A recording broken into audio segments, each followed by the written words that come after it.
Its action is hot. Its climate is cold. 20 million tons of ice are gonna rip down that gully up there. Its hero is... Cracker Jack! And it's your chance to play a hot game for some really cool prizes. First, I must apologize for the inconvenience of our intrusion. No problem, pal, because it's the Cracker Jack Crack the Ice Screener game. Your chance to win $5,000 in cold cash. Or this piece of ice, a genuine 1-carat diamond. 100 fabulously cool prizes. Here's how to play. Your official game card enclosed with this screener is your key piece of equipment to crack the ice. Simply watch this special edition screener of Republic Pictures' hot new action adventure, Cracker Jack, starring Thomas Ian Griffith. Cracker Jack is back. Natasha Kinski. I don't fool around with guests. And Christopher Plummer. Right? Who? Nice to see you. As That's Hans Gruber. Your action comes in clues hidden within the audio soundtrack of this screener. If the code on your Crack the Ice game card matches any of the 4 announced during the movie, you've won. But if it doesn't, keep watching for more chances to win. There are a total of 4 hidden codes, giving you 4 chances to win any one of over 100 cool prizes. And if your game card doesn't match any of the announced codes, keep watching. You could still become a winner. At the end of the movie, we'll tell you how you can enter our Crack the Ice Second Chance Sweepstakes drawing for yet another chance to win the cash, the diamond, and more. So warm up your VCR, scratch off your game card, check out your code, and enjoy Cracker Jack. We'll be back at the end of the movie. Good for Cracker Jack. Good for Cracker Jack. And a Kieran Lagabiru, Adam. And a Kieran Lagabiru to you, Paul. It's Monday Movie Nonsense. Is that when we do it? There's jokes. Oh, It's an sorry. opening this week, everybody. Rebel Wilson, in a film about a cheerleader who falls into a coma, awakens 20 years later to reclaim her prom queen crown. That's tough to say. It's called Senior Year, and it's filled with all kinds of high school hijinks, and it opens this Friday, just in time for summer vacation. Also this week, Firestarter, a remake of the 80s horror film of the same name, which suffered from a disastrous marketing campaign, you might remember.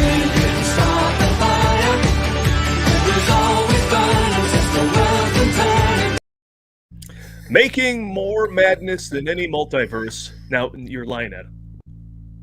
It's Monday Movie Nonsense.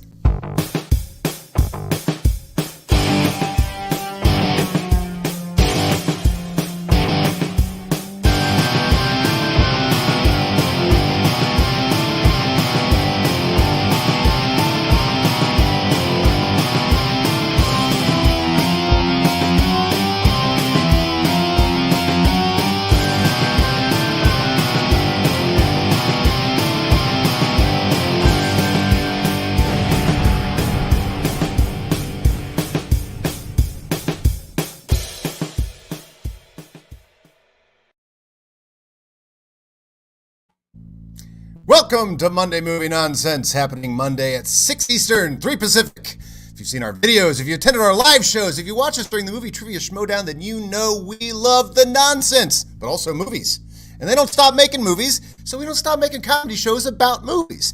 Which means you can get a new show every week, absolutely free, whether one of us is working in Las Vegas, or whether one of us is running upstairs on their lunch break to press record on this show.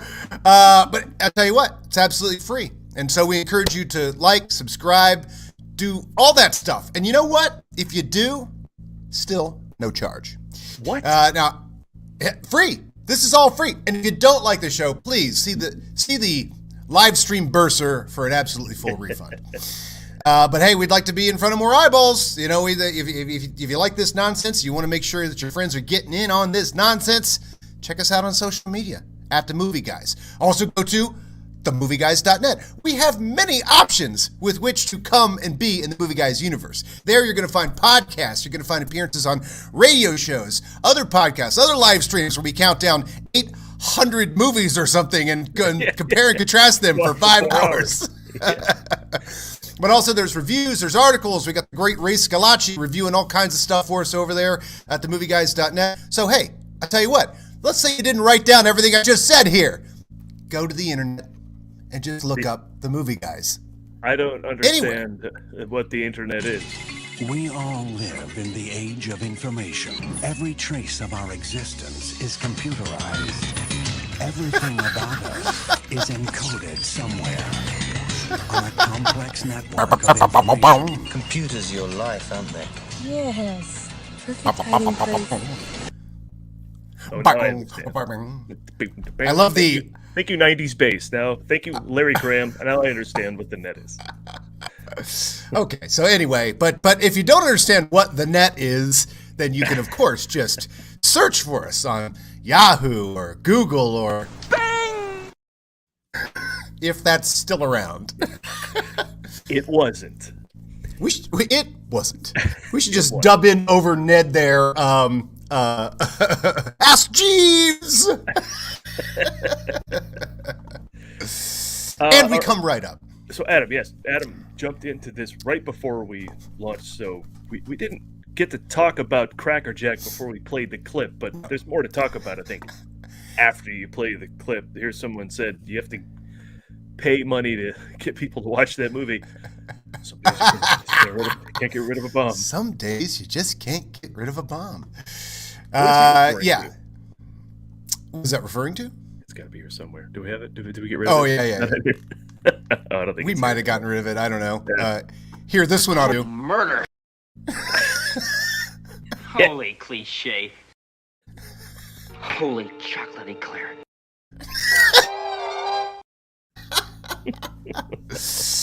Yes. Yeah, yes, well, so now you can see the setup, and I still have yet to find the videotape. I pray to God when I get home to my attic, it's still there.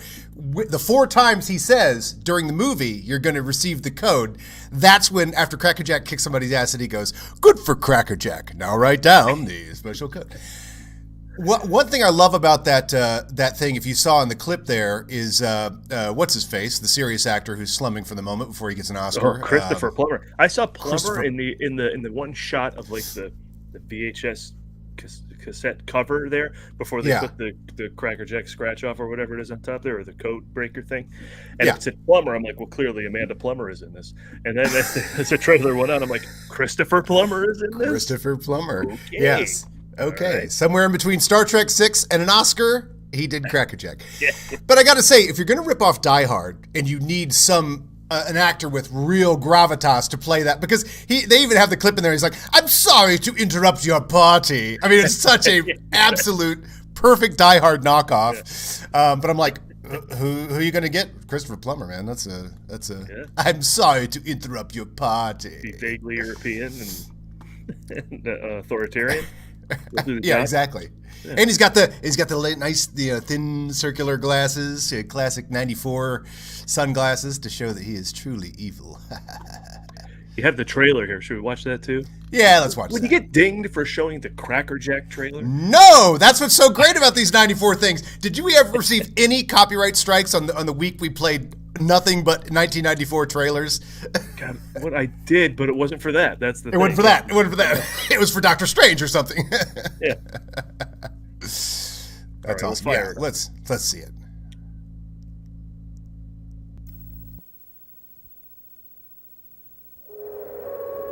In a remote mountain resort, a team of international terrorists has planned National terrorists. They don't do shit. To steal 50 million in diamonds without a trace. They must bury the resort and everyone in it. But there is one thing they didn't plan on. Chicago Police Sergeant Jack Wild.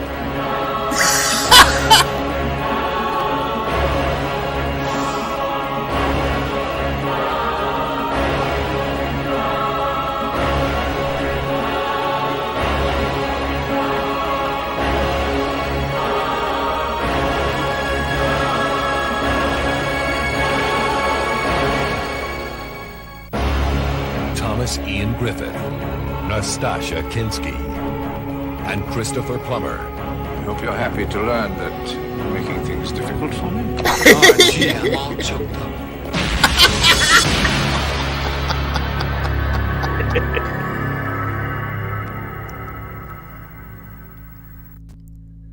Man, we need to make a Die Hard Inna. I think isn't it the big time for a return to a Die Hard Inna? Because like that, if you said, "Oh, this is a Zucker movie," I'd be laughing in the same places because they really nail the I'm all choked up, bubby. Yeah, and I looked up the just copyright claims while that was playing, and we didn't get dinged for any 90s movie. We got dinged for the brief minute that Sweet Child of Mine is playing in the Thor Love and Thunder trailer. Yeah, which I meant to remove and replace with a whole different song. It's like modified so much. There's only like a second where it resembles. Yeah. Sweet Child of Mine. Other than that, it's been creepy-eyed for a trailer. Right. But for that we got dinged. None of the 90s movie. We even got dinged for that Nick Cage movie where he's weird, the Adam Rifkin movie. Oh, really? Yeah, we can't monetize. They didn't take it down, but we can't monetize. Yeah, okay, we can't monetize it, and I don't think Adam Rifkin can monetize that movie either. So good for Randy. Good for Randy. So thank you for doing some research on what's coming out this week. This is the Get Out of Doctor Strange's Way week, right? Yeah, boy, do I want to review that, but you haven't seen it, right? Because you're busy with your job. Yeah, there was just no way I was going to be able to go see it. I'm excited because, the job ends this week. And this weekend, after I get back with a sense of accomplishment, having accomplished a job here and another job, I'm doing a little work at night for something else. Both of these deadlines will be done this weekend, and it will be. And I moved right next to the Man's Chinese Theater, and I missed the Doctor Strange opening because I can now cover openings for the movie guys. It's like it's a 5-minute walk. And just, unsanctioned movie premiere coverage. Yeah, by the movie guys. I literally, from my backyard, it's actually a straighter shot right to it than if I go around. So I could fly a drone over to the premiere and probably get away with it and just get it out of there before anybody sees, I've created a monster here in Williams. So he's found a DVD copy of Captain America Death Too Soon with Christopher Lee. What? I don't even know what that is. Oh, you don't? No. That's the Red Brown Captain America. But I mean, I didn't know they made a sequel.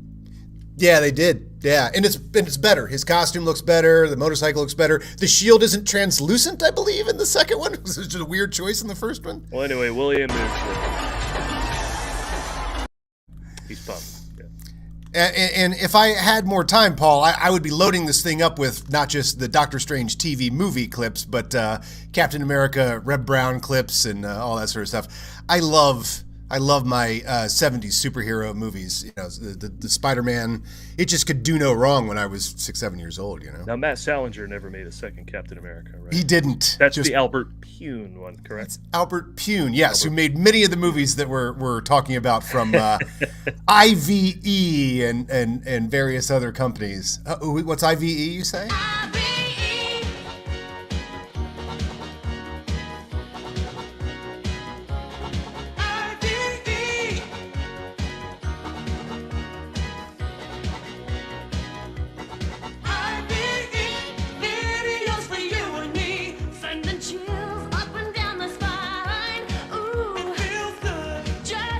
I'm doing pretty good at naming the movie so far. I'm going to jump in on this. You're going to get worse. Oh, no. Yeah, I was going to say, I got to prejudice, and it felt pretty good. Oh, they're leading with the hits. Now go ahead. Name. Howling 2? Oh, 4. Oh, 4. Oh, that's made to order. Made to order. This is a more fun challenge than I thought. Yeah, a Brick of Morant. What? Oh, good for you.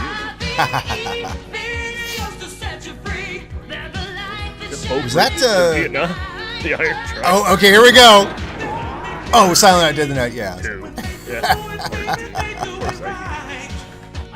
Deep Star 6. Your cheap Leviathan knockoff. Right, yeah.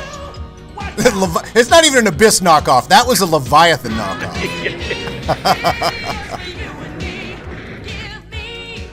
Ground Zero. Oh, I'm lost. But I see, what's her name? China Williams or L.A. Bounty? I want IVE to come forward and go, that's our that's our theme. You stop playing it, dig those guys. Right. Come on, man. The IVE.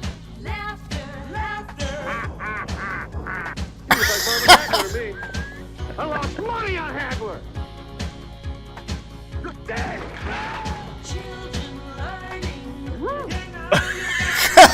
What? Is Thomas even Griffith in that? Children learning. Random. Just, yeah, totally random. Boy, I don't know. What Purple are... Rain?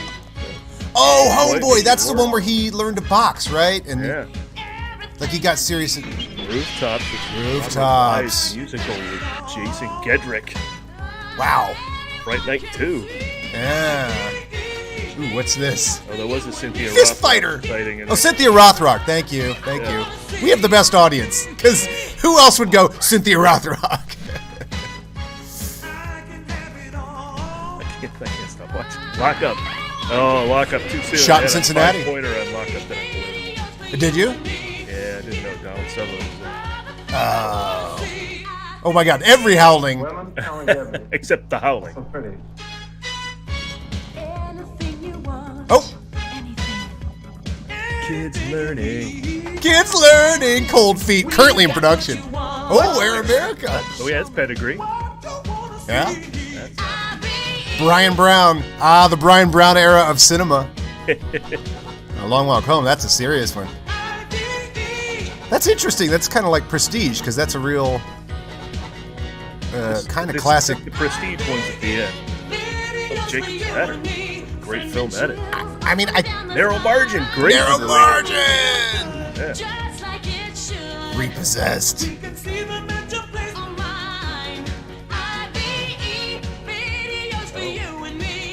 Kids learning. Oh, Into the Future. You think that Kids learning? Oh, Johnny Handsome. That was one of those too. Hostile Takeover. There's one of those titles. Moon. Bob Rafelson. Good film. Wow, these are. They left all the Prestige titles for the end, man. Yeah. They're now in production. Wow. That was fun, right? That was great. Yeah. But what a weird assortment of movies. I assume they're the distributor. They didn't produce Total Recall. You know. Correct. Yeah, I think they're when you land on video, come to IVE. Learning. We love the movie. Learning. So that's what came out a long time ago. What's coming out this weekend? Well, we mentioned Senior Year, and I'm disappointed by this because, again, I just don't know what it is. And it opens Friday. It's the eternal frustration of the Netflix movie, right? Yeah. That sounds like a great Michel Gondry movie. The eternal frustration of Netflix movie. Of Netflix streaming. Yeah, there's no hype. There's no nothing. This is just suddenly going to be there Friday, and that annoys me. Yeah, Because, I mean, the only place Netflix needs to advertise, although in Los Angeles, I wonder if it's everywhere else, but in Los Angeles there are billboards, but all they need to advertise is their front page. That's why this is such a weird era of that movies are not advertised. They're just like, everyone's going to go to the Netflix front page anyway, see what the latest thing is, and go watch it. Just like at the video store, what's the newest thing? It's the latest from IVE, and you would rent that because it was new, you know. And then we have the remake of Firestarter. This is Blumhouse, so that's promising. But, that's very promising. Yeah, I mean, they're billing it as from the guy who brought you The Invisible Man, which is another great remake. So, I mean, it could handle a decent remake, I suppose. This is a great book. I actually don't remember the original film so much. I saw it, but so long ago. I've never seen it. So long ago. I've never seen the original Firestarter. It's got not Keith David, but David Keith. Oh, okay. Not confusing on screen, just in name. Right. Yeah, but that poster looks like, what was the one, didn't they make Prom Night? I mean, it really looks like Prom Night, which is just the full... Well, this is the exact poster from when Drew Barrymore was in it. In fact, I'll go find it. It is, Sure. yeah. But it does kind of look like the Carrie sequel as well. That's what I meant, Carrie. Yeah, it's the exact Carrie poster. remake. But that's not the same actress. It's not... No, this is someone I haven't heard of. Chloe Grace Moretz, yeah. It looks like it could be Chloe Grace Moretz at first, but so this is directed by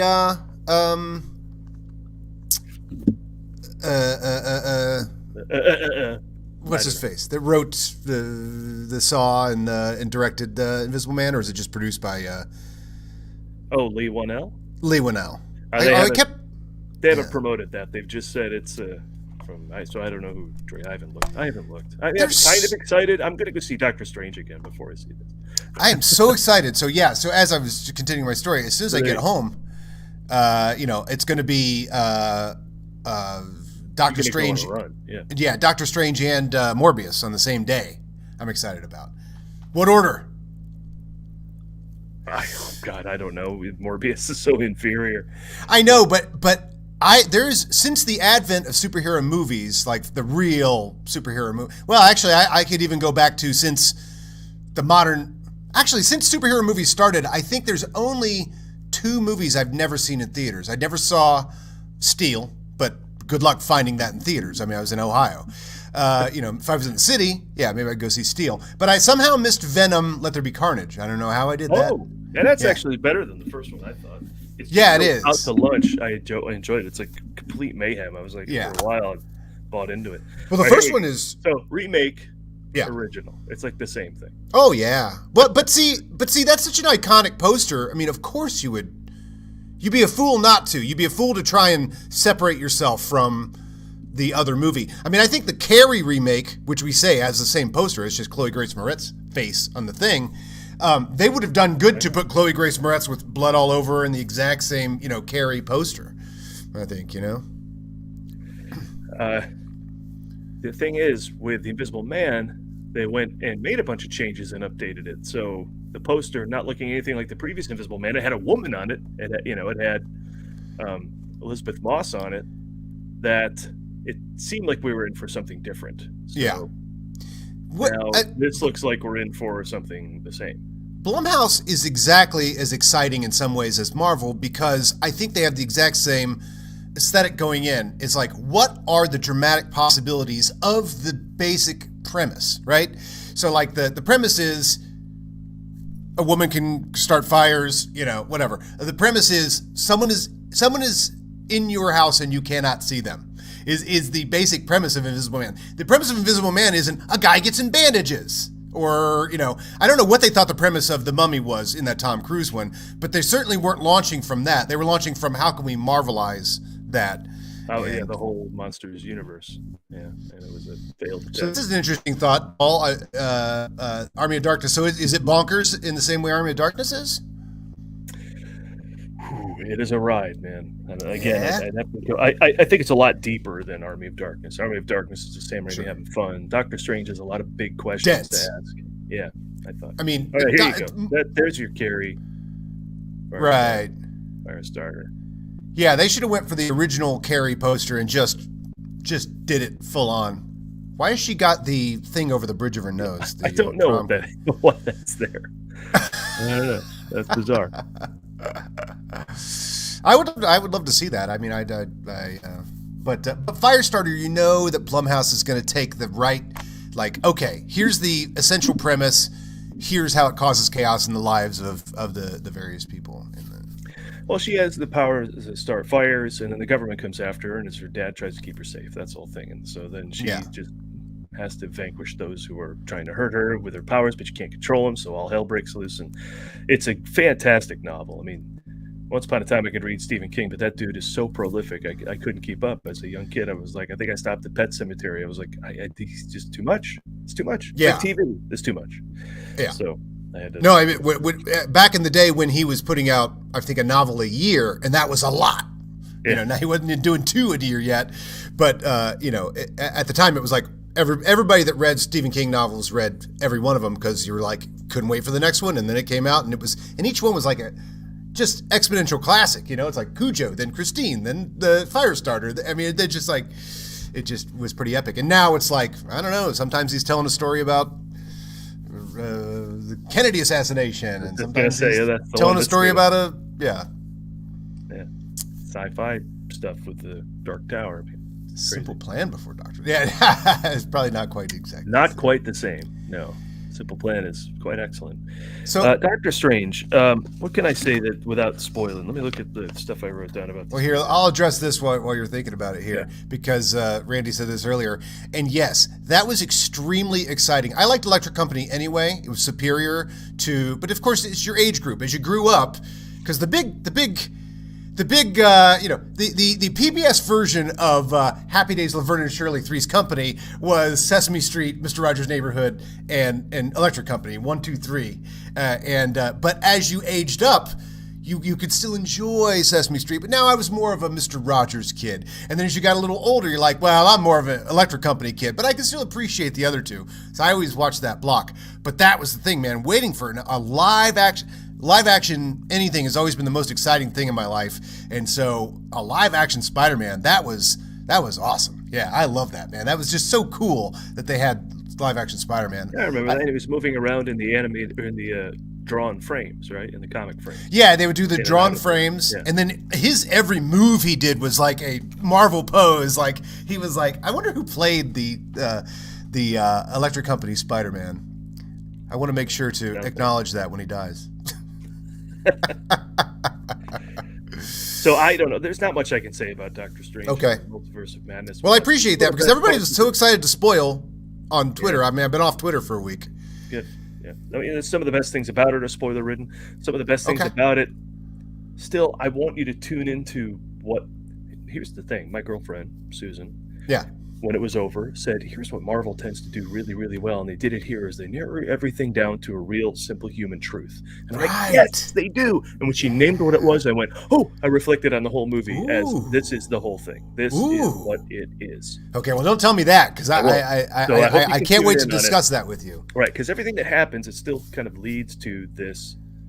I know, Randy. Sorry, he was excited to talk about it. Yeah. Sorry. But Randy's got to appreciate that getting my hot take after I see it on like Saturday or something is going to be after I see it twice on Saturday.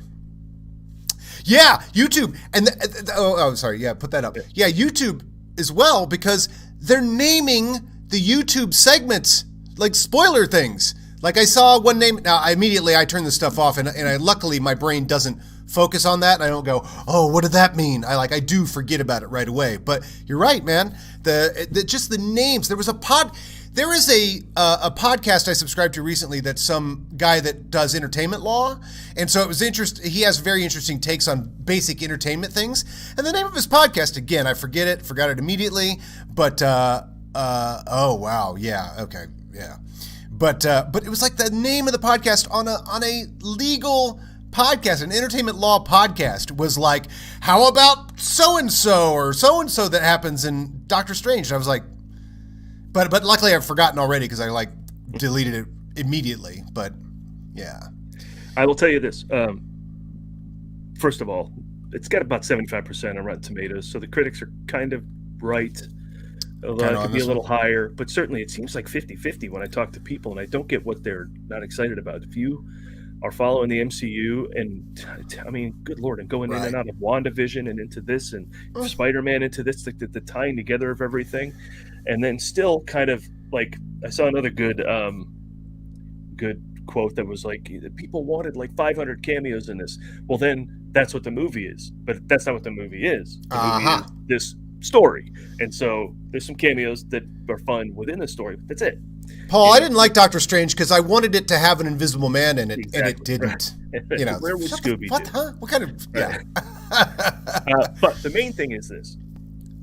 I think you and I agree that one of the best scenes in MCU history is after Tony Stark pays all for the tuitions in MIT in Captain America: Civil War, and he walks back to the elevator, and there's Alfred Woodard, and he's standing there by the elevator until he realizes she hasn't pressed the button.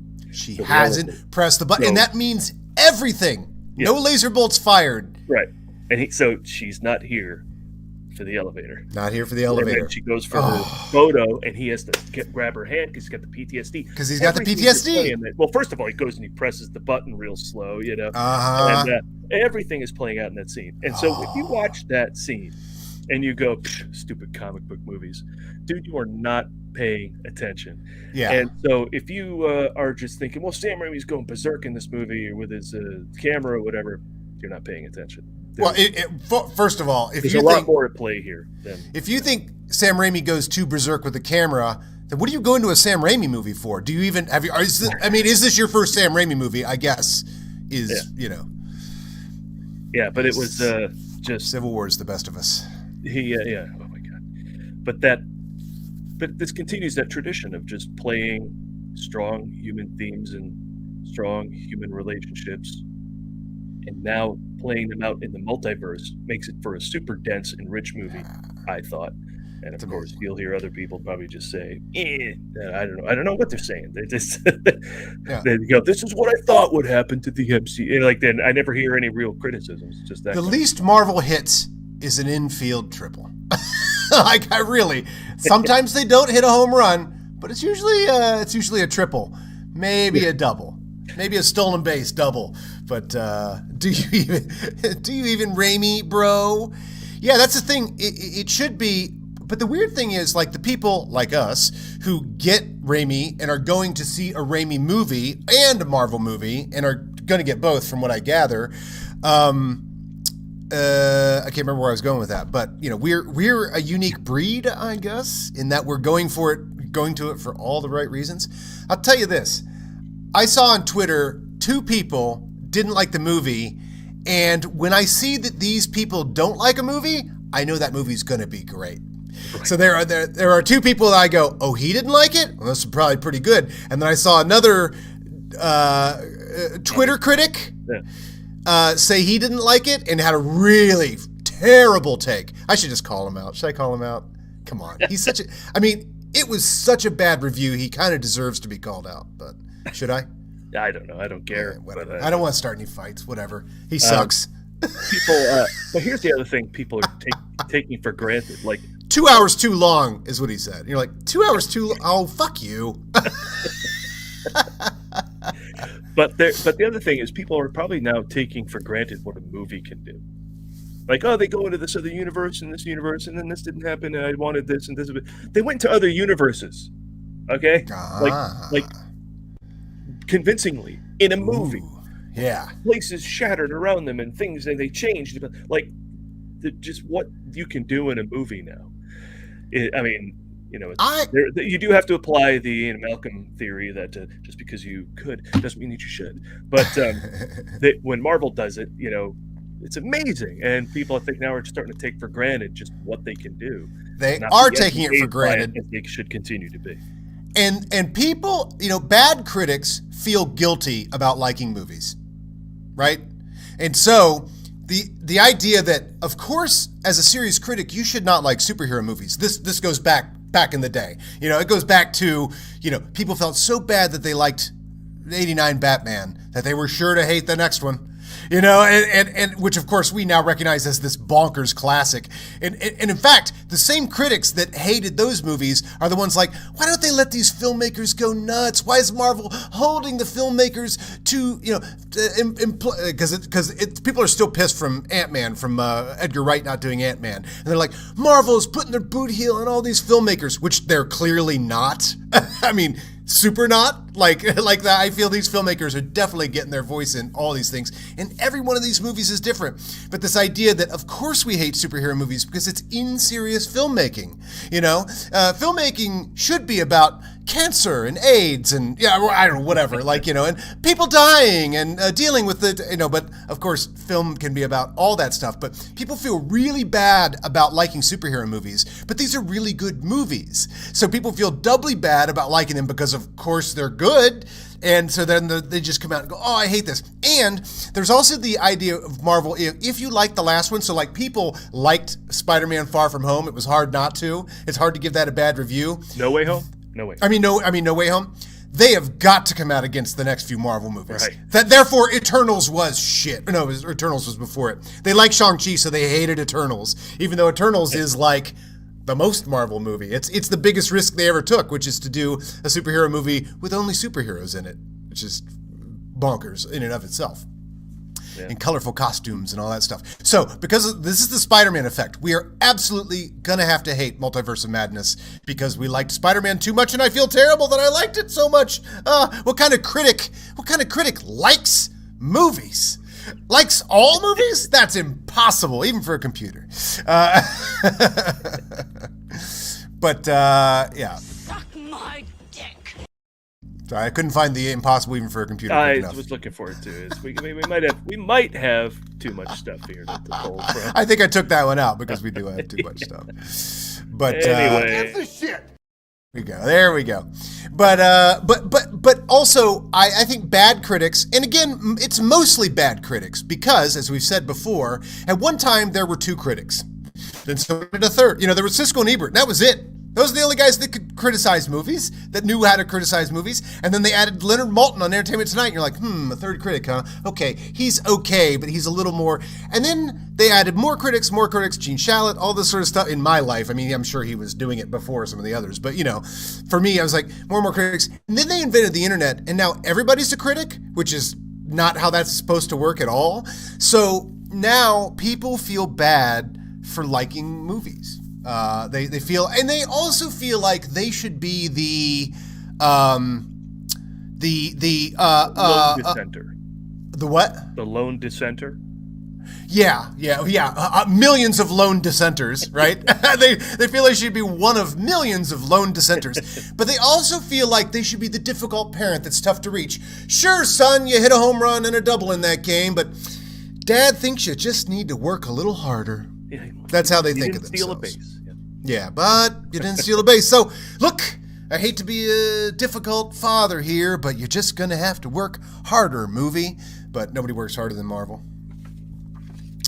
All right, I will retain other. So there's a mini. So sorry that I know I said we'll talk Doctor Strange. I also thought I might be here by myself, but I don't want to spoil this for Adam. So we'll get further into it. I luckily did make it upstairs in time. That's so. But yeah, if I wasn't here, you could review it, and I just wouldn't watch the show. But well, let's talk about some news because one of our first a commercial break. Oh yeah. こんばんは。あれ？知ってんの？Kirin Lager Biru kudasai. Beautiful. No. Kirin Lager Biru kudasai. Hi. Kirin Lager Biru. Mr. Beer. Kirin Lager Beer. Everybody drinks Kirin Lager Biru. And a Kirin Lager Biru to you. You know what? Let's do something risky here. I'm going to play something I haven't watched yet. All right? So I haven't fed it this. But a friend of mine says, this is the thing you will talk about. All right. And watch for the next remainder of your lifetime. In a remote mountain resort. Oh, it's not that? Sorry, go ahead. Japanese commercials with just to continue. Sorry, is that not what you were going to play? No, Nick Cage. Ooh. Oh, did he do them too? Holy wow. Oh, hi. Oh my God, what a genius. He's the best actor of all time. Sweet peanut butter, slow burning candle. Oh, wow. And also Pachinko. Yeah, Pachinko. Wow. Wow. What a genius. Can we have your autograph? All right. So, you're twins. No. We're triplets. Triplets? I'm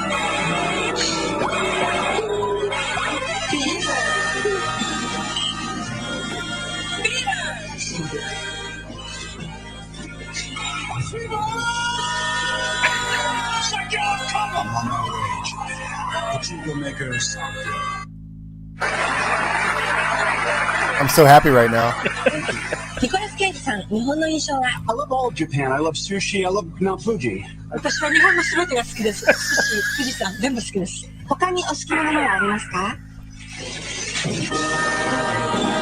directed by Takashi Miike?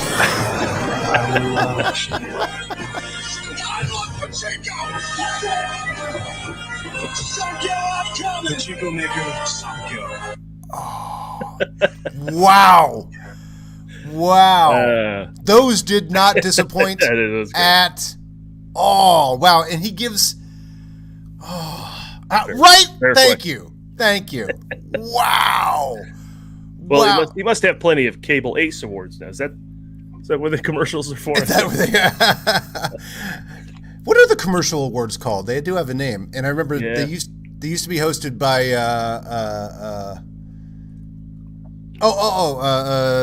never mind. Okay. I'm just going to stop trying to remember actors' names.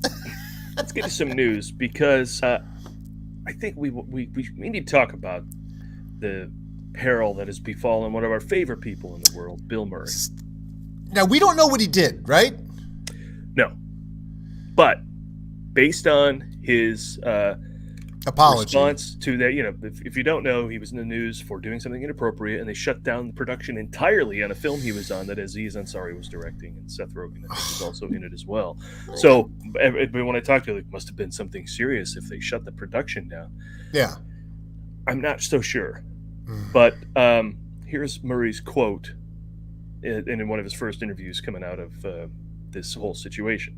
He said, "I did something I thought was funny, and it wasn't taken that way. The company, the movie studio, wanted to do the right thing, so they wanted to check it out, investigate it, and so they stopped the production.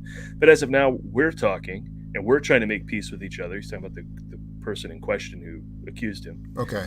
I think that's where the real issue is between our piece. We're both professionals. We like each other's work. We like each other, I think. And if you can't really get along and trust each other, there's no point in going further working together or making a movie as well. It's been quite an education for me. And I feel like if I don't see that, the world is different than it was when I was a little kid. What I always thought was funny as a little kid isn't necessarily the same as what's funny now. And I think that's what happened here. He was doing Bill Murray flirty thing, and you just can't do it anymore. Right. I don't think he was like a particular skeeve bag that, everybody was like, get him off of this thing. We all, we all want him gone. I think he was just, pulling hair. Made someone uncomfortable. Putting his hand on his shoulder, whatever. You just can't do it anymore. And he's part of an old school charm that is not found charming anymore. And the only, I guess, reaction a studio can have nowadays is overreaction and just shut down an entire production instead of bring the two people in, talk, handle it. Like they don't have human resources at movie studios, it seems anymore. They just have ended on movie sets. Presses because we don't want the bad press from here. Yeah. Well, I mean, the thing is, there used to be a time where any concerns, founded or not, were not listened to out of, sexist patriarchy. Like, if you don't get, that broad don't get my joke, that sort of thing. And I don't think it's overcompensation because the idea is we absolutely must listen to women's concerns. If they feel then you do have to stop. And that's the sort of thing that's now a younger generation understands. Well, ideally understands inherently. But obviously, there's going to be dopes out there still. But no, it's probably, I mean, shit, look at some of the old stuff that we used to find charming that Bill would do, even on SNL and stuff like that, like this sort of kind of groping comedy type thing or playing a lech, but doing lecherous shit in order to play a lech, and it's like, and as you and I have discussed before, there's lots of comedy to do out there. Trust me, you don't need your sexist comedy to be funny, or to be edgy or any of that stuff. Because as we've said before, you're just not working hard enough, idiot. No, that's not funny anymore. So work harder as a comedian. And but older comedians don't work harder. They just start increasingly working less. So yeah, I don't know. I mean, obviously we're saying there's a big difference between this and, having the lock for the door under your, like the Today Show guy, or answering the door naked in a robe and all that sort of stuff. It doesn't sound like he did any of that, or certainly what Bill Cosby did is wrong in every era, always, consistently. Or Harvey Weinstein, that has always been wrong, but the fact is, the women's concerns that they did go to people like whatever the version of HR must be at Miramax. That sounds like a sketch waiting to happen. Miramax HR. Yeah, I mean, I'm currently watching the morning show, and I thought they did an excellent job of addressing that when Steve Carell's morning news show anchor is accused. Yeah. He's screaming it was consensual. You eventually find out he's a scumbag, but then when one girl goes to report it to his boss, he just says, well, this is, he promises her a promotion to shut up. That's the kind of thing that is probably not unrealistic. Yeah. Now, I'll share a story from a movie that I shot that you were supposed to work on, Paul, which was the American Reel with David Carradine, right? Mm-hmm. We had just met, and you had gotten a gig to be a boom operator on that, and I can't remember, you had some other gig, and you're like, is there any chance you could drive to Fort Wayne, Indiana? And I wish you could have done it because it was a really fun time and hanging out with David Carradine and stuff like that. Now, talk about an old school guy, David Carradine. Yeah. David Carradine, again, not the level of Harvey Weinstein sort of stuff, but he started while the crew was, on break or waiting for something to get fixed or whatever, and it's kind of quiet or whatever, he just started telling jokes. Well, as you can imagine, jokes in 1996 just had this edge. I mean, long ago had this edge of sexism and even light racism. And, you don't have to do like a racist joke or a sexist joke, but they're just like the thing which we don't accept anymore, and I'm glad we don't. And again, I think everybody should work harder on their comedy rather than complaining that they can't do, a sexist blonde jokes anymore. Where'd my blonde jokes go? How am I to be a comedian? Like, shut the fuck up, But he started going into, his retinue of 20 grandpa jokes pretty much at that point, already grandpa jokes. And somebody from the set who was, what we would call now a woman, but back then we called a feminist. Feminist woman. She said you can't tell those jokes or whatever, and somebody had to make a speech to the whole crew, which is now made on day one and understood on day one. And if you cross the line on day two, then you're out. But it's so weird to think of 96 as a very different time. But you could fucking smoke in malls and shit. You go smoke in hospitals. It's like, it is a very different time. But they're just like, hey guys, let's can the sexist humor. And we all knew they were talking about David Carradine. We're like, yeah, we heard him do the joke that even without us going, nobody's going to stand up and go, hey, star of the movie, shut the fuck up. You gotta wait for someone to go to the producer and go, hey man, that wasn't cool. And he goes to Carradine and goes, come on. And then that guy's got to go to the AD who's got to go, I got to make an announcement. We all know who I'm talking about here. But somebody made a joke, whatever. Anyway, but the point is, like, yeah, it was a terrible joke and she was in her every right. But there was like, we are in a much better era now, because just for saying like, maybe you shouldn't make jokes about how women are inferior, huh? Anybody? Maybe that's not okay. It was like, the feminist didn't like that. It's like, so anyway. So that's a long way of saying that I'm sure Bill was wrong, and he's learned a lesson. And I doubt this will keep him from being in future movies, but I'm sure it will keep him from being stupid about his lazy with his comedy. Frankly, I'll just say it. I don't know what the joke was, but I guarantee it was lazy. Well, he says, I really think it's a really sad puppy that can't learn anymore. I don't want to be that sad dog, and I have no intention of it. Oh, okay. That's actually pretty well put. Yeah. What would make me happiest is to put on my boots for both of us to go back into work, be able to trust each other and work at the work that we've been. We spent a lot of time developing for the skill of, and hopefully do something that's good for more than just the two of us, but for a whole crew of people, as a whole crew of movie makers in the movie studio as well. And those are people I feel bad for when I say it might be an overreaction to shut the whole production down. I mean, I think you handle the offender, and make sure the accuser is heard, and perhaps there's a way. I mean, look, if Bill's got to go, you knock Bill out, you bring someone else in, you Christopher Plummer all the money in that world, reshoot it up, and and you're on your way. But there's a whole crew of people who are sitting around not getting paid, and that sucks. But also, I'd say let's not fool ourselves in that that when it was brought to his attention that his humor was not welcome with the other party, that he immediately went, okay, it sounds like it became a problem. and everybody's going, "Oh, come on!" I mean, basically like what I experienced on that movie. That the current 2022 version of that, of like, "Oh, come on, it's just a joke, you dummy," whatever. And then it to the point where it's like, well, now it's fucking toxic. All you had to do was stop it, listen to me, but you didn't. And I have a feeling made a big thing about it not being a big deal, which put the person who said, "Hey, knock it off," in a bad position. And then she's like, "Well, now I don't feel comfortable," and that's probably what shut it down. This is all theoretical, but yeah. Well, I can imagine that. I can imagine it wasn't like immediately he does dumb thing. Person goes, "Hey, knock that off." Oh, okay, and then they shut production down. No. Yeah. No. Somebody made a big deal about how, I can't believe you don't think this is a joke.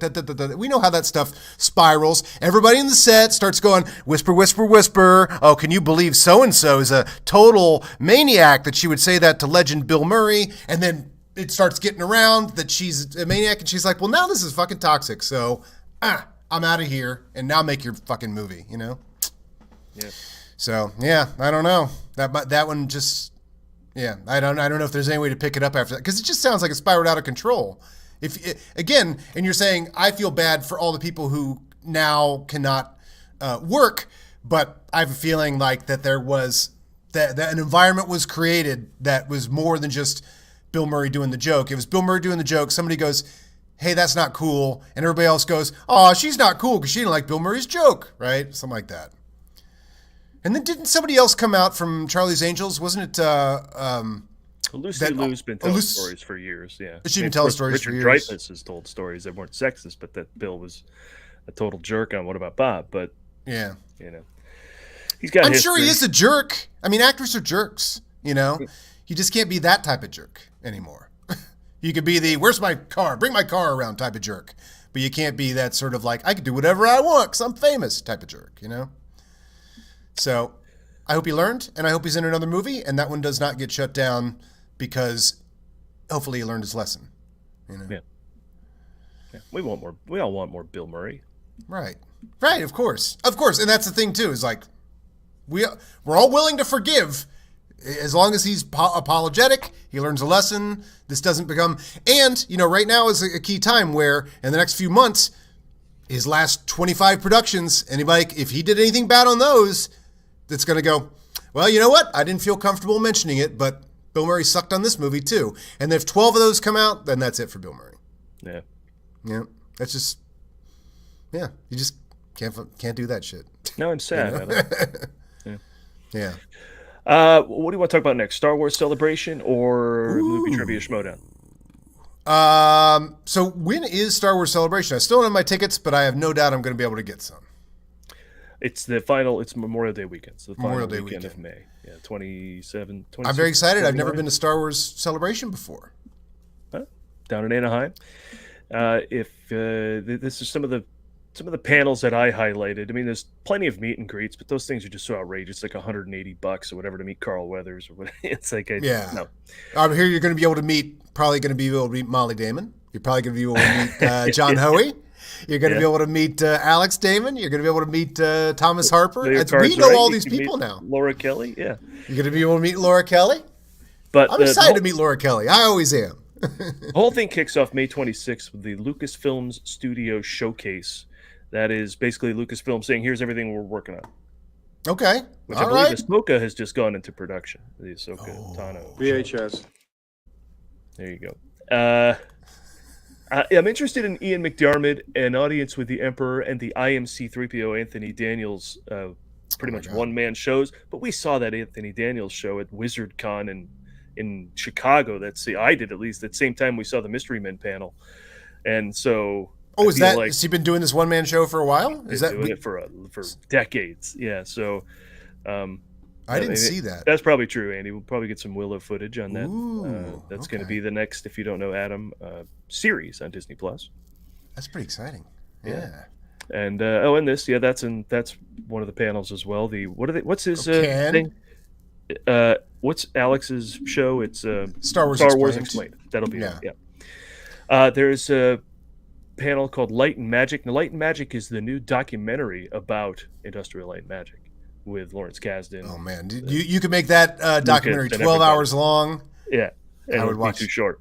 Yeah. So there's going to be a preview of that, which is going to be coming out very soon. And Star Wars tourism, visiting the galaxy far, far away on Earth. I've told you about my trip to Death Valley, so and I'm not going to Tunisia anytime soon. But you can find out all the cool Star Wars locations that are on Earth. Celebrating the Ewok adventures. You just watched both the Ewok movies. I did. Patreon movie trivia match. VHS. And I think Eric Walker will be there, former guest of yes, movie guys. Prog rock musician Eric Walker. Yes, very much so. And then Doug Chang, if I'm pronouncing his name right, that's his name, designing the Mandalorian. So that's got to be pretty cool for Man, Doug Chang, that's like having Joe Johnston still work on stuff. Like he's been doing it since the prequels, and man, he's like a Joe Johnston who stayed with the Lucasfilm, which is awesome. They're having a 20th anniversary of Attack of the Clones, but I was never so thrilled with that movie. But come on, Attack of the Clones is fun, man. My take. The clones never attacked. Also, they were good guys, so weird title.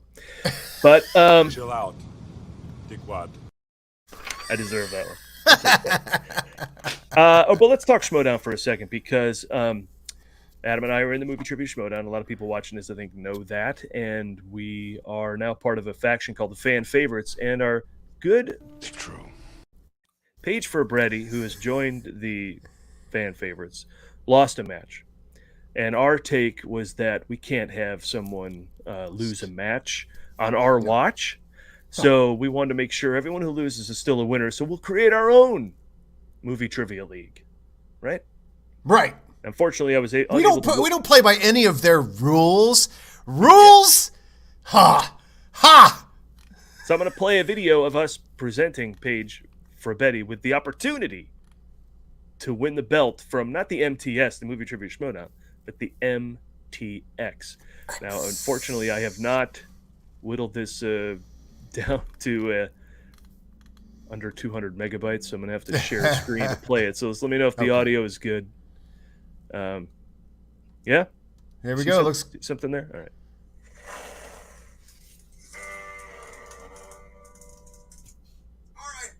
Oh, no, I'm only hearing the audio from your computer through your mic. Bitch.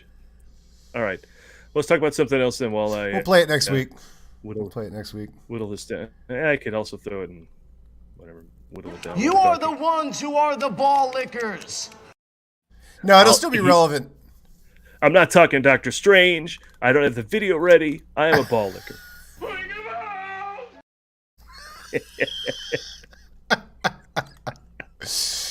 What other clips do we have in here? We have Settle the Score? Is that the previous time we were in Settle the Score? I think this clip's been in here ever since.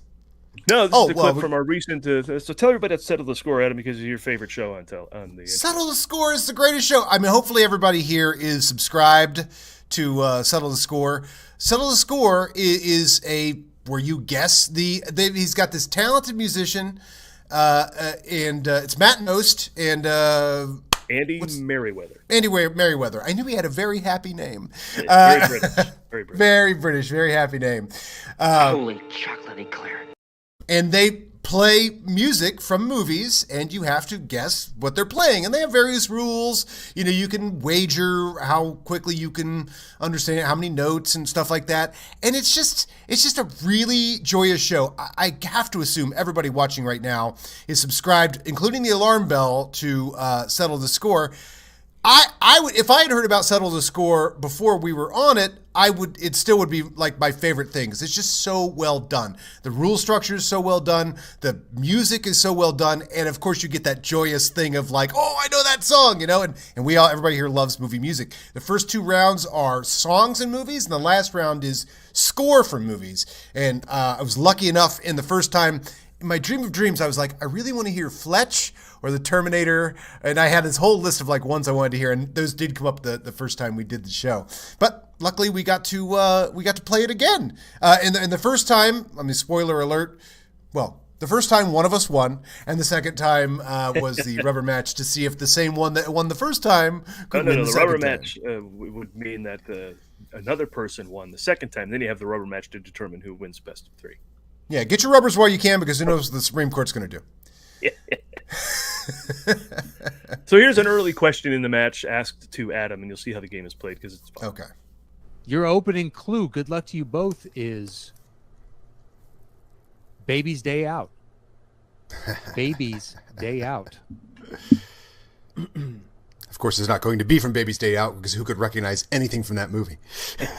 Plus, we're not just going to give you the title. Right. The clue is Breakfast Club. Good luck.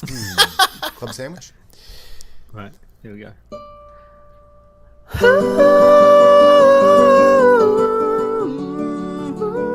Wit. You got it, right, Paul? I think so. Raising Arizona. That is correct for 10 points.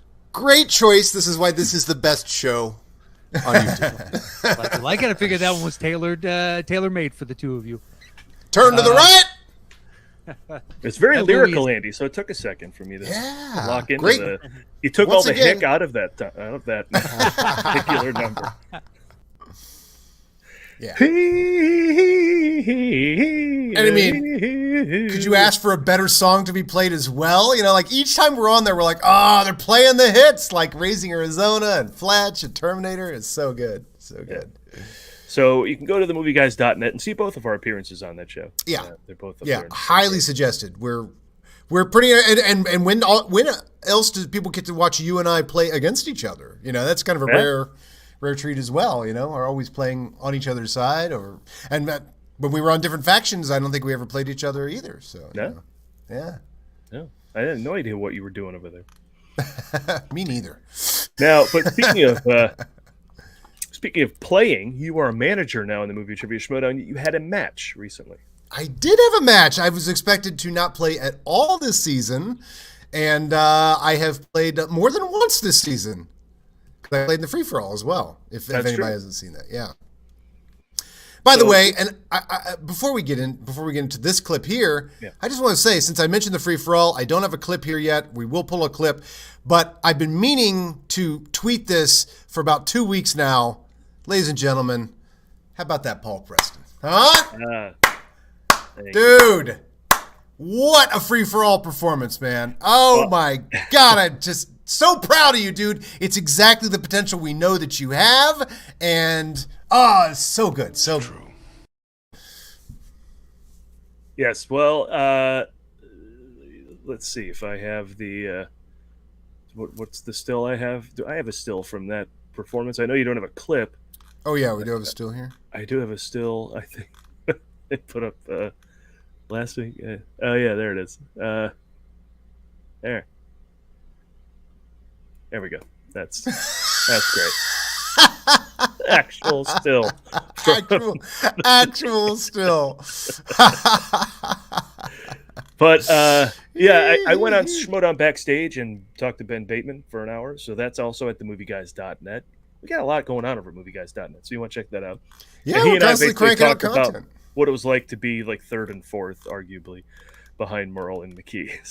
Because he did great too. He lasted, I think, maybe one more round than me, or the same number. Maybe he had a little higher percentage of answers correct. So he and I were Bateman and I were neck and neck. Yeah. Oh, were you on Bateman's show? Yeah, and we both just cool. chat. So you can check that out at themovieguys.net as well. That's way fun. Awesome. On Schmoedown backstage. So that's cool. Yeah, and but I'll take that real MVP. MVP. But I had the thrill of knocking out Chance Ellison. Now that's never going to happen again. And I also had the chance to do as good as Sam Levine, and that's never going to happen again either. Yeah, I knocked out Bateman and Merle and Nick Harley, who was one of the FCL players. So. God, that's just so good, man. Yeah. And if we went a full 5 questions in my second sudden death match with McKee, or not sudden death, but extra bonus, who knows? Who knows? But it was only 3 questions, and I missed one. So be it. You know what? You deserve this, Paul. I'm going to give this to you right now.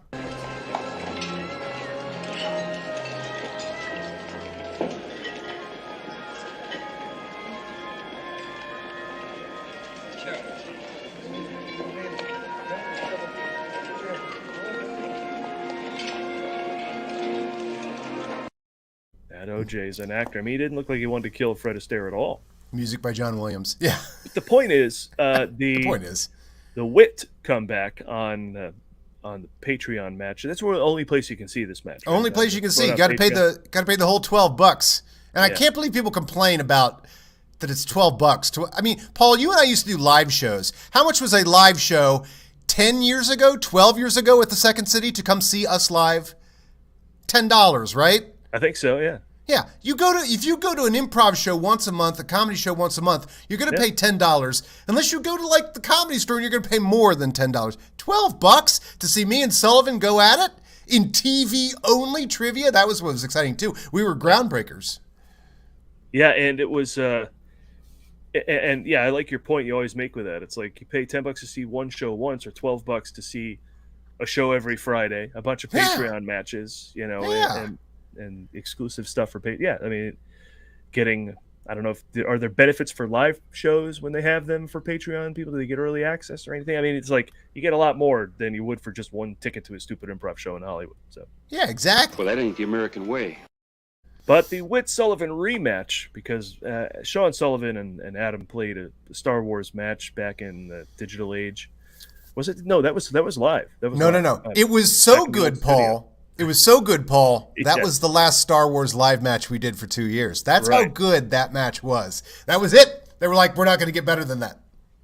Well, listen, if you want to get hyped, Randy, for the match that you missed, you can go to themovieguys.net, and we have the clip there of your appearance on A Certain Point of View, I think it was, where, because this is the biggest match in the history of the Schmoedown, the rematch between Sullivan and they had a press conference. It's Sullivan Witt 2, the OK batch. Yes. And so we had to do a press conference. And somebody called in with a question for you guys, and here's how that went. We had all the press there. Yeah. Hi, Pete Moist here from Star Wars by Decadely. I'm excited because it's going to be a big deal. I remember last year we had that 5150. Today I'm looking for a real robust and exciting 5.4. So with that, Adam, are you going to answer all of your questions today in Shriwook? Shriwook? We were talking about doing an all Shriwook match.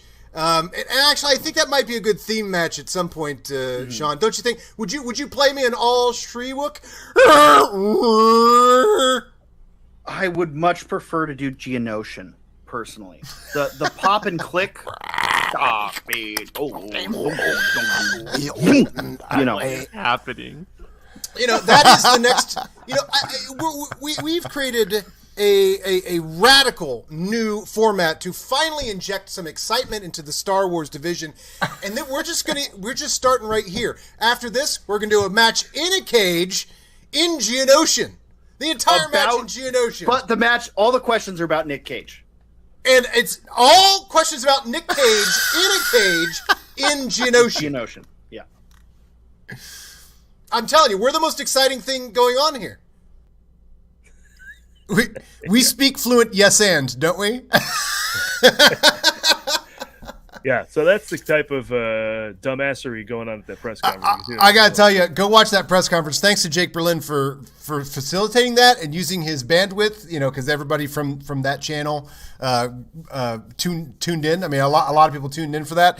And we are so unhinged for the straight hour of that. It's such a challenge to just keep the energy up of being, you know, jerks to each other the entire time, and we get it going. And at one point, Paul, I mean, we just start flying. I mean, you can see Jake is already losing it because we're just going and going and going. It's a really pretty funny comedy hour that we do there. And at some point, Saul comes in and starts commenting on reactors and giving Jake shit for being a reactor and saying that, you know, how much he hates the reactors and stuff. And I suggest that we react in real time to this stream, at which point Jake puts the stream and whatever delay there is in the sub window, but in the sub window is him then putting it in the sub window, and then inside that window, and it goes.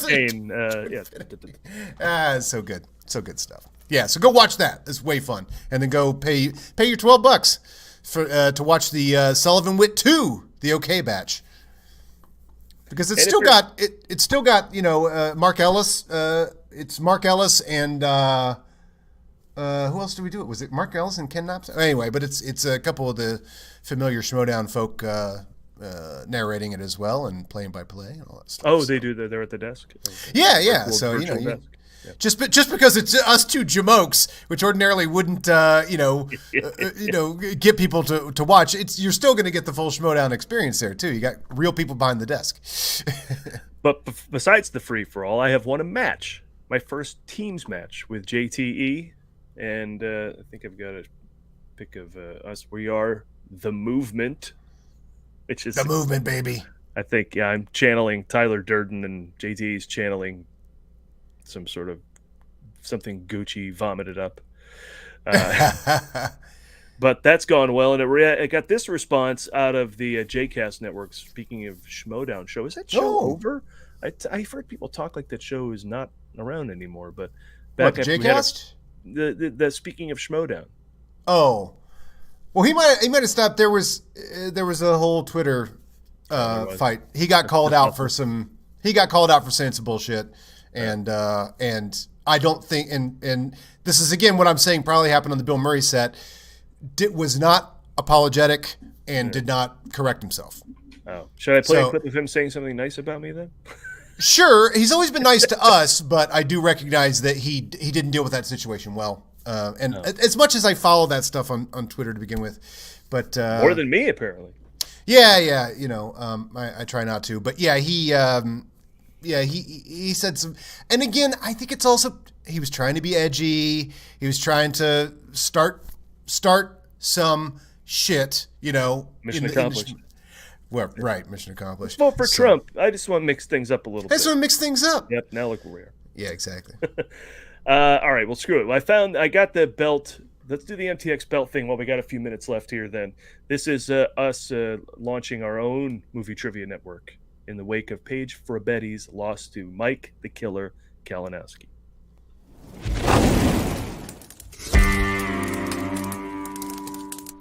All right, badass. Thank you for showing up here. I know you're wondering why I called this meeting. I just want to say we're all very upset at the last, I'm not even going to say the word loss. Loss is a weird word for what happened because you outplayed a veteran of the Schmoedown.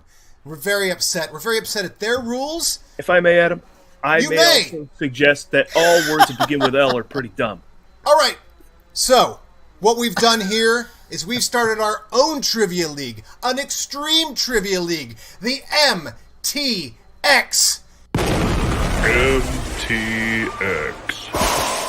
And Paige, I know you're the best of the best. I know you're the best trivia player in the Schmoedown, maybe except for THE. I don't even know about that right now, though. You might be better than THE, but doesn't matter. Doesn't matter. What we're going to do is we're going to run you through some of the most extreme trivia that exists on Earth. And if you come out the other side, you're going to get the newly minted, brand new, fan favorites MTX Movie Trivia Extreme Belt. Are you ready, Paige? Yeah, this is made of nothing but the finest pleather and vinyl that you can get in Bangkok. Absolutely. Ooh. Had to skin a real gold leader to get that belt. I was born ready. Let's do this. I want Let's that do it. Ding, ding. MTX. Paige, who played Moonlight Graham in that one movie?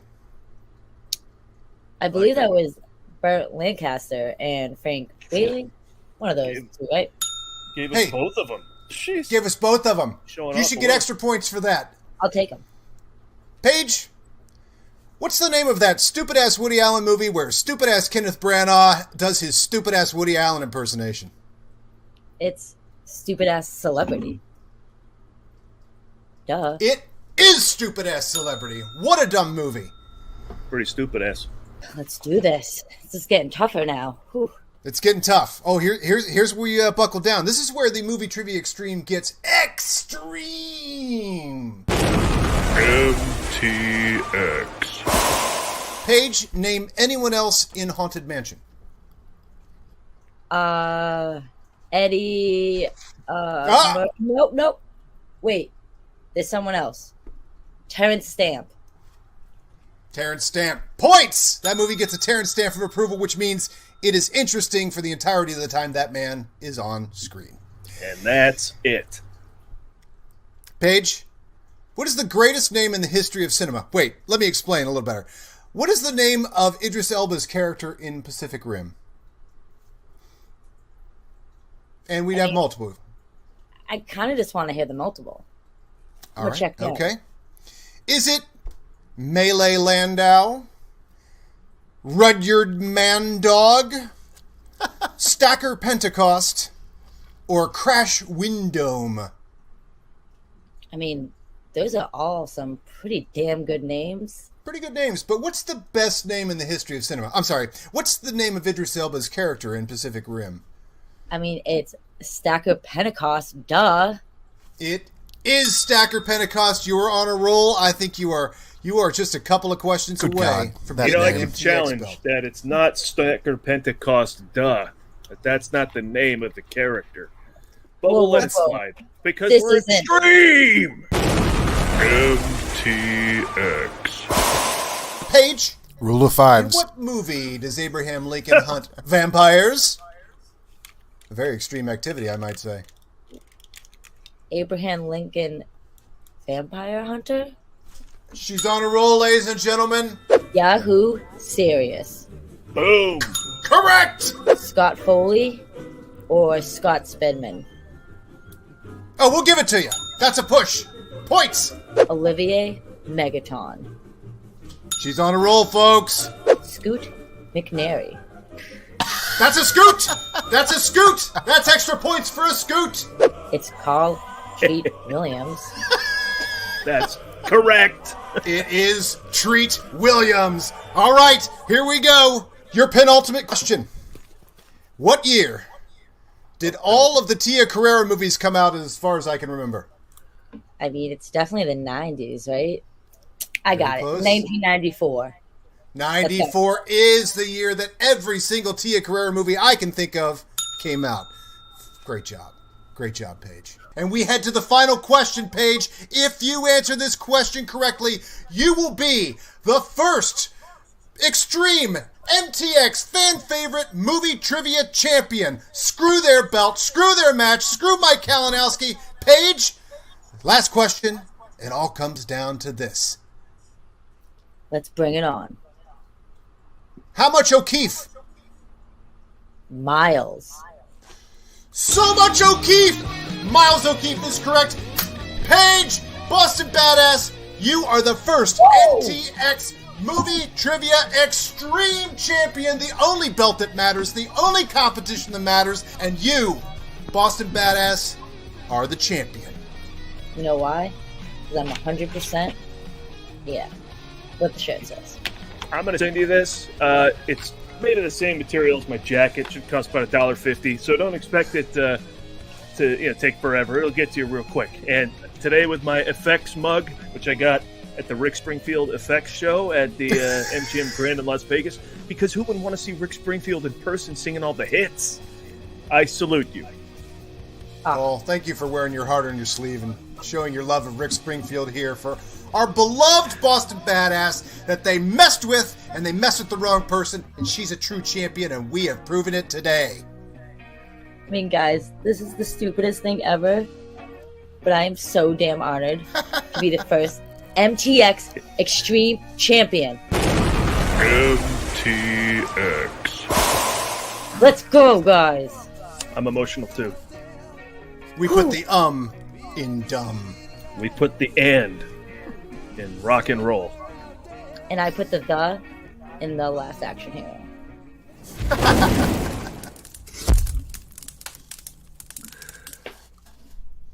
Newly belted! We have a belted member of the fan favorites, baby. Yeah, not a lot of other factions can say that. How many belts does Corruption has one? We have one, right? How many? So the Dungeon doesn't have any, right? No belts in the Dungeon. We have a belted member. Yeah, the Den. Soon to be 3 belted members. Yeah, the dumbass there, Coy. He's got his. They have one. They have 2 because it's. As soon as we get you and JTE belted, we'll have 3 belted members. We'll have 1 more belted member than that stupid Quage Andrew. That's exciting. If that is his real name. Well, it's been lovely spending my lunch with you, Paul. I'm going to start eating it now. By the way, thank you, Toy Jander, for showing up for us in the Jackass video. That was the best. Sorry, I was in character for a second there. Now I'm not in character. I love you, Koi. All right. Well, thanks for watching. Again, go to themovieguys.net. You can see all this stuff if you watched it. If you watch our Settle the Score appearance, watch us on the Movie Trivia Schmoedown, watch all our matches, watch the MTX belt thing again. Send it to your friends. Have fun. And thanks to Steve Schultz. Steve Schultz writes a lot of jokes for our show every week. And good guy. Lately, good he's just kind of submitted some jokes. They just kind of become the opening of the show. Well, he knows our format so well, so it's nice that he throws them out there. Yeah, he's been doing it, helping us out with bits and jokes for a long time now. And it's funny, he often asks for like, hey, here's a bit you could do, and then it involves like a half hour of editing. I'm like, thanks, Steve, but it's worth it. Worth it. He always gets a laugh. Anything else, Adam? Next week, we will actually be able to discuss Doctor Strange. I'm so excited to, flushed with a sense of accomplishment, to return to my cat who's been trying to kill my cat sitter. Have I told you this? No, but I can only imagine. Looks something like this. That's from gardening, but everyone thinks I have a cat. No, I have finally healed. Look at that. Not a single Pantera wound. I have now taken 2 weeks to get rid of all my Pantera wounds. But he keeps trying to climb on the stove and turning the gas on. And my cat sitter wakes up in the morning and the place smells like gas. So not trying to just kill, like attack and kill, but like silently killing without knowing it. So I've just sent an emergency package of these little shims that you jam for kids, so the kids can't turn it on, back to the cat sitter so he can hopefully be spared for the next couple nights. But my cat is a maniac. We know that. He's a serial killer. But what did I say on Twitter we were going to cover today? Let's see how close we came. That's fun to do every once in a while. I said... there's always something in that logo you put up that we'd never even get to or talk about. Doctor Strange, yes. The MTX, yes. Top Gun, didn't get to it. Death in the Nile, I will see. Firestarter, yes. Ghostbusters, not today. Star Wars, yes. So about half. All right. Pretty good for us. Well, not quite half, but close to just under half. We'll be back next week to fail you again. I think that's the line to go out on. I think that's the line to go out on. Yeah. In a remote mountain resort, a team of international terrorists has planned an elaborate, perfect crime to steal 50 million in diamonds without a trace. They must bury the resort and everyone in it. Good for Cracker Jack. But there is one thing they didn't plan on. Uh-oh, that looks bad for Cracker Jack. Chicago Police Sergeant Jack Wild. Jack Wild, baby.